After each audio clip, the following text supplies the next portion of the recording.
Gordon the Big Engine. Here we'll be starting off the new part of the 4 stories of Gordon the Big Engine. Here we go. Off the rails. Gordon was resting in the siding. Peep, peep, peep, peep. Hello, fat face, whistled Henry. What cheek, spluttered Gordon. That Henry is too big for his wheels. Fancy speaking to me like that. Me,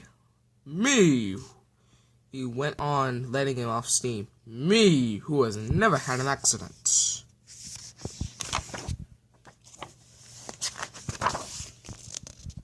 Are jam whistles and burnt safety belts accidents? Asked Percy innocently.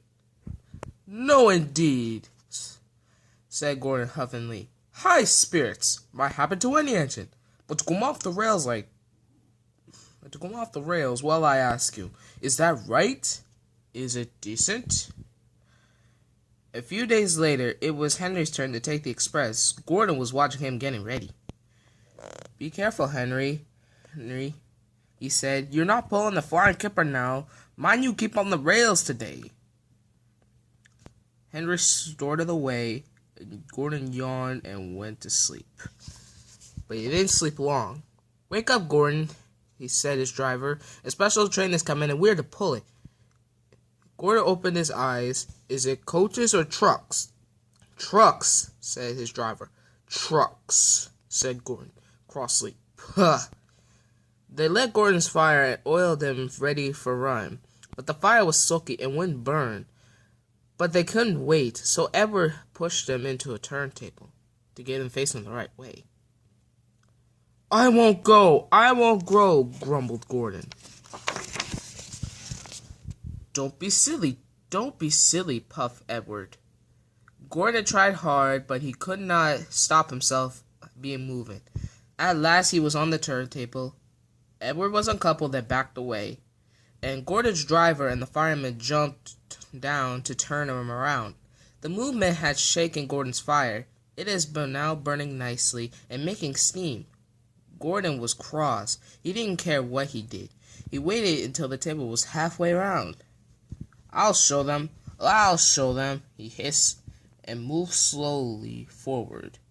He only meant it a little way, just far enough to jam the table and stop it turning as he had it done once before. But he couldn't stop himself and slithered into an embankment. He settled into a ditch. Whoosh! He hissed, and his wheels churned in mud. Get me out! Not a hope, said his driver and fireman. You're stuck, you silly great agent. Don't you understand that? They telephoned the Fat Controller. So Gordon did not want to take the special and ran into a ditch? He answered from his office. What's that you say? The special's waiting? Tell Edward to take it, please. And Gordon?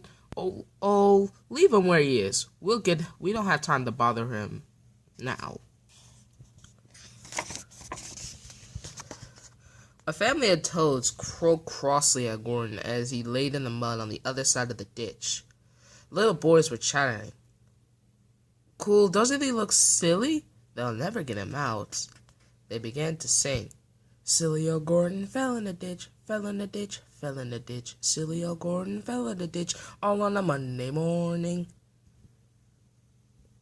The school bell rang, and still singing, they chased down the road.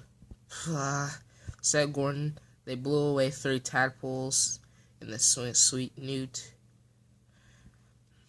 Gordon laid in the ditch all day. Oh dear, he thought, I shall never get out. But that evening, they brought floodlights, then with powerful jacks, and lifted Gordon, made road of sleepers under his wheels to keep it from the mud, and strong wire ropes were fastened to his back, and James and Henry, pulling hard, managed to bring him to safety. Sagna managed to bring him to the rails. Late that night, Gordon crawled home a sadder, wiser engine. Stay tuned for the next Rssm leaves. Now, I'm sorry you guys that I've been gone for such a long time, but the reason why is for another video. Thank you so much for tuning in.